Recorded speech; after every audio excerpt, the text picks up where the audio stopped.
Bom dia, que a paz de Jesus esteja com você. Aqui é seu amigo evangelista Israel e hoje eu quero compartilhar com você a palavra do Senhor. E o tema desta palavra de hoje está antes do púlpito.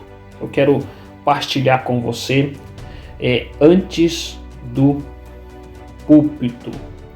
E fico muito feliz que você está me ouvindo nesta manhã.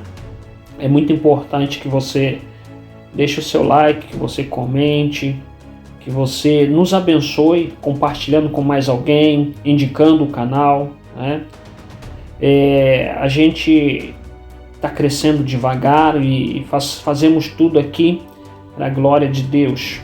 Então eu fico muito feliz que você nos abençoa dessa forma, compartilhando com mais alguém. Eu quero fazer a leitura da palavra do Senhor em Jeremias capítulo 2, versículo 1 e versículo 2. Jeremias capítulo 2, versículo 1 e versículo 2.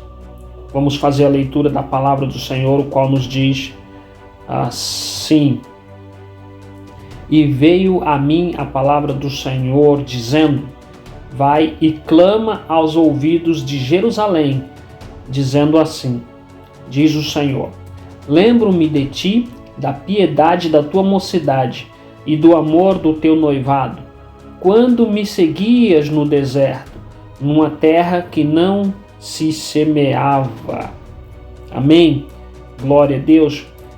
Antes do púlpito, uma mensagem maravilhosa que eu quero partilhar com você nessa manhã.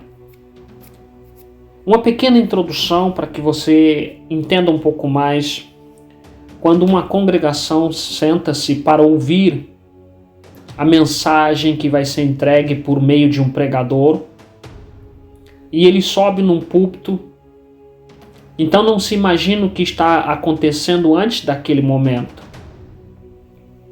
Precisamos recordar a história do profeta Jeremias para saber que muitas coisas acontecem antes de subir ao púlpito. O púlpito é uma parte romântica do ministério pastoral, do ministério daquele que evangeliza, daquele que está subindo exatamente para deixar uma mensagem. O que vem antes do púlpito? O que vem antes do púlpito, muitos não pensam, mas eu quero trazer você para pensar. Antes do púlpito encontramos muitos espinhos no nosso ministério. Jeremias fez tudo o que podia para não ter um púlpito. Ele disse: Eis que não sei falar, porque não passo de uma criança. Jeremias capítulo 1, versículo 6. Mas Deus lhe disse em resposta: Antes que eu te formasse no ventre materno, eu te conheci. Antes de que saísse do ventre de sua madre, eu te consagrei, te constituí profeta entre as nações. Versículo 5. Não temas diante deles, porque eu sou contigo. Versículo 8. Eis que ponho na tua boca a minha palavra, as minhas palavras. Versículo 9. Irmãos, eu no meu particular lutei muito contra Deus nos meus diálogos, dizendo que eu também não sei falar, que eu também não sei.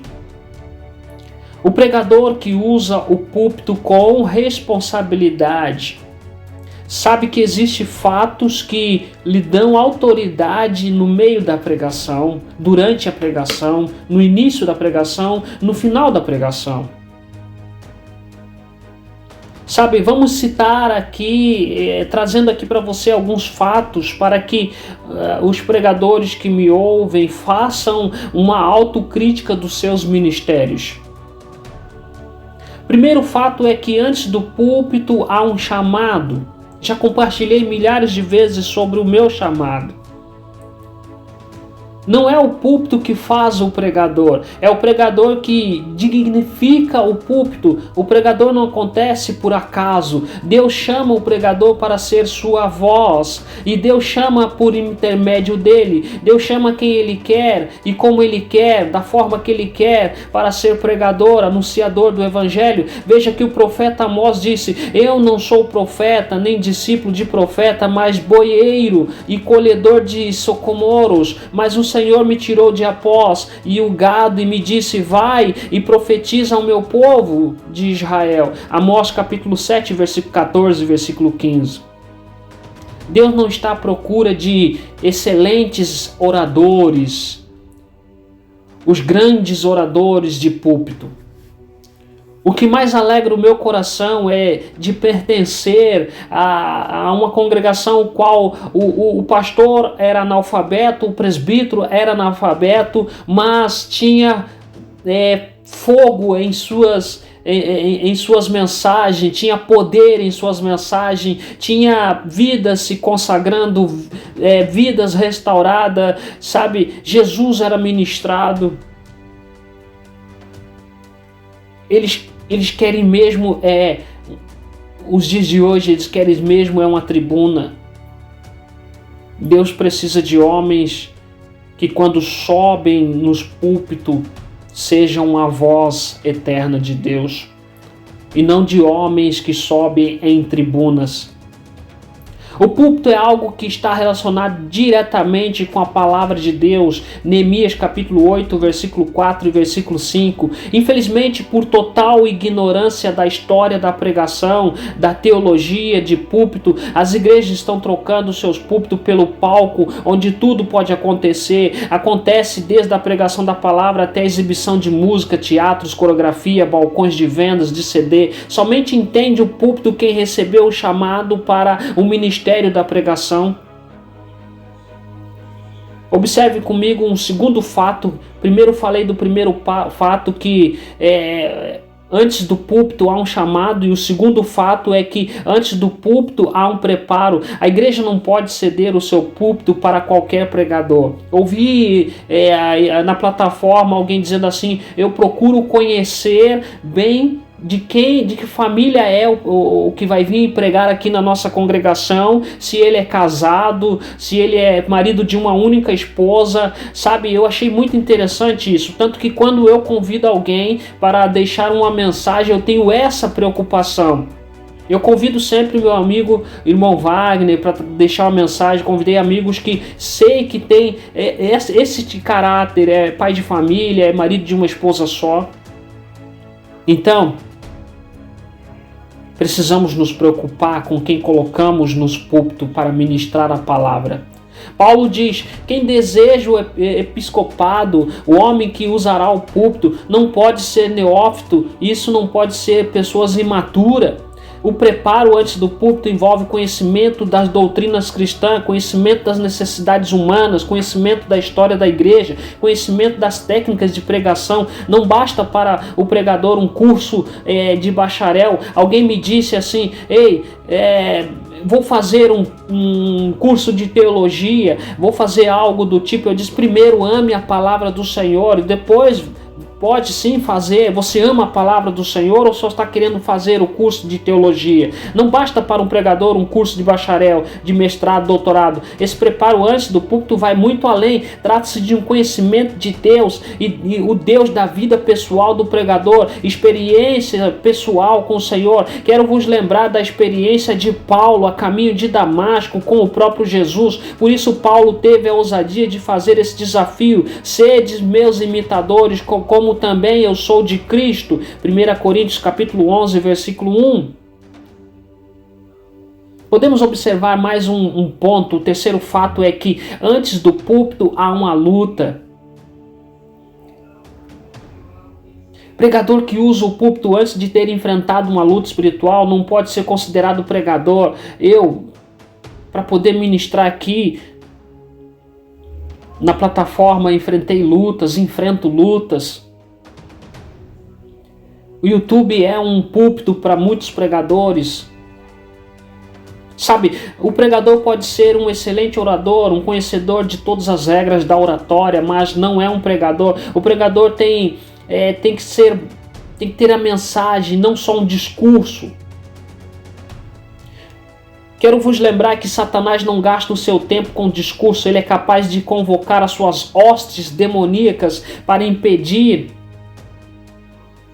o que está para ser anunciado num púlpito por um verdadeiro pregador que prega a palavra do evangelho genuína vinda do nosso Senhor e Salvador Jesus.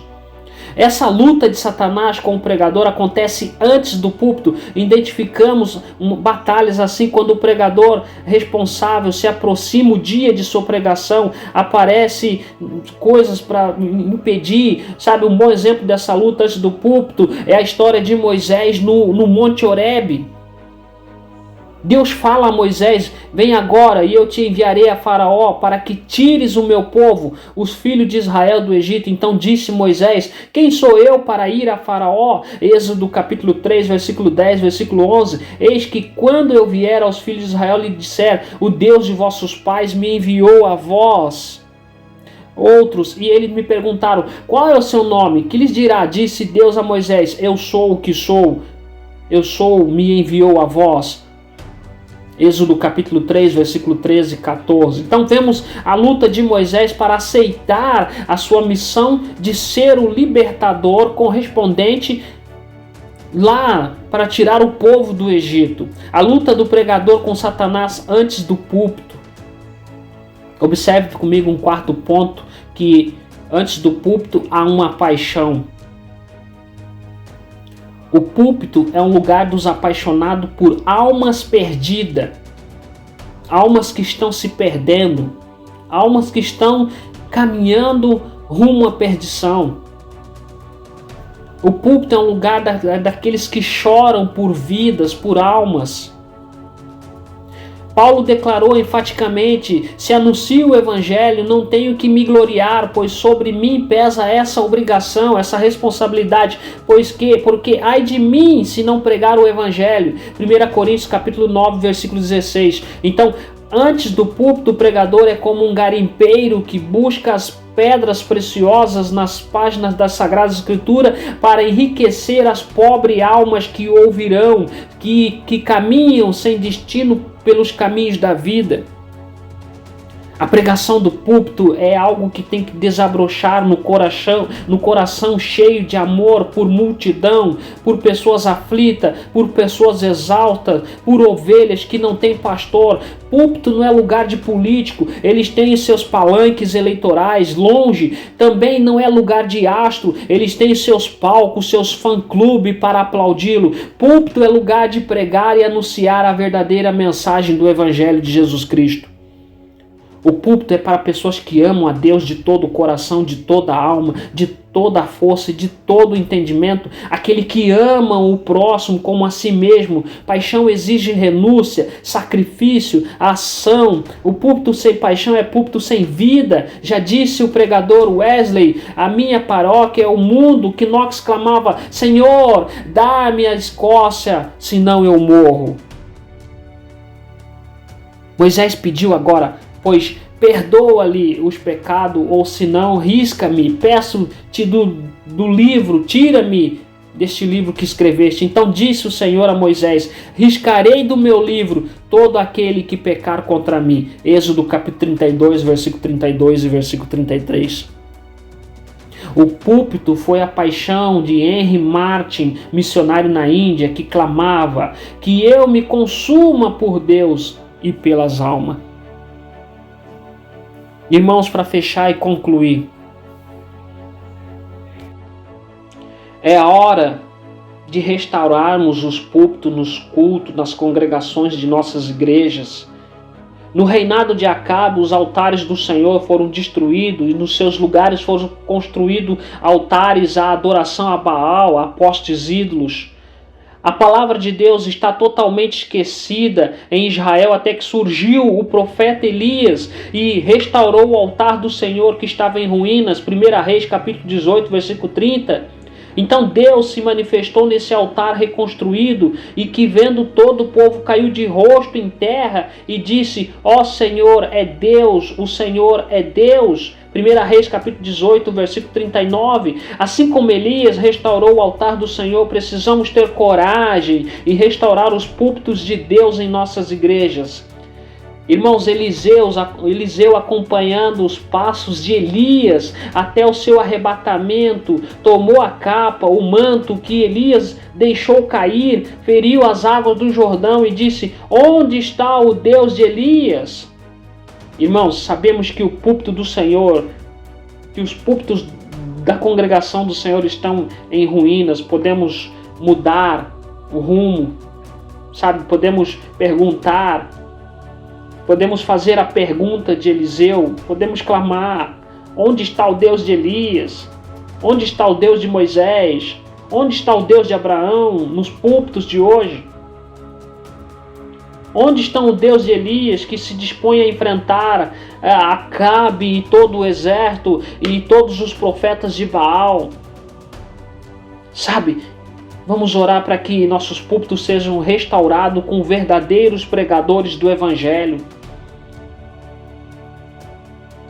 Sabe, nossos púlpitos hoje estão banalizados pela mídia, do evangelicanismo. Vamos orar, irmãos, para que venhamos ser restaurados. Para finalizar, vamos orar. Pai, esta mensagem fala muito comigo, fala muito com os demais ouvintes.